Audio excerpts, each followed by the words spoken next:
Kung ikaw ay naghahanap ng trabaho, nanonood ngayon, so ang video na ito ay para sa iyo. So welcome to my channel. Hi mga ka-job seekers! Ako si Juar, or pwede nyo akong tawagin na Mr. Josh or Mr. JD. Ako po ay nagbablog ng mga job hirings sa iba't ibang kumpanya na nangangailangan ng employees or trabahador, lalong-lalo na po sa hawak ni Malakias Manpower Services. Well, mga ka-job seekers, yes, once again, God is good dahil mayroon tayong hiring dyan sa Barangay San Agustin, sa Novaliches, Quezon City. Quezon City ba yung Novaliches?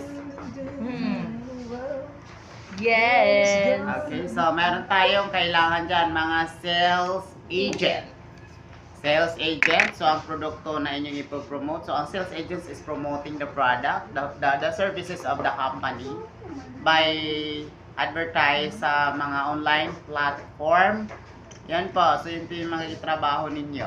Okay, so if ever po meron kayong mga exhibit sa SM, pwede po kayo sumaglit doon. So, work experience, at least 1 year to 2 years experience for sales demo or sales agent. Ayan, so i-indicate nyo lang po sa inyong mga resume. So, ayan po, basic salary po muna tayo.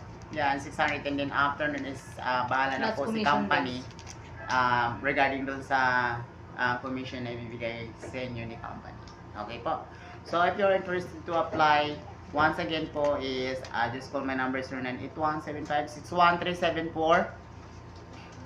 And then qualification po pala, yun nga, babae po is mga 20 to 30 years old. 20 to 30 years old po. At the same time with experience, at least 2 years as sales demo, sales agent, mga ganun po. And then, yes, computer literate po tayo. So, 4 years, grad.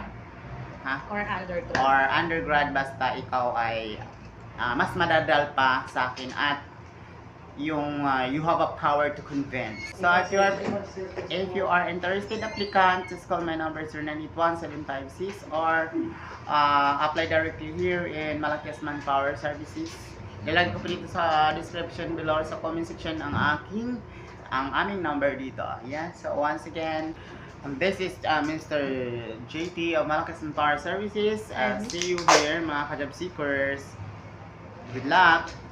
Don't forget to like, share, and subscribe my channel para marami po tayong matulungan ng mga naghanap ng trabaho na mabibigyan natin ng trabaho. Thank you so much!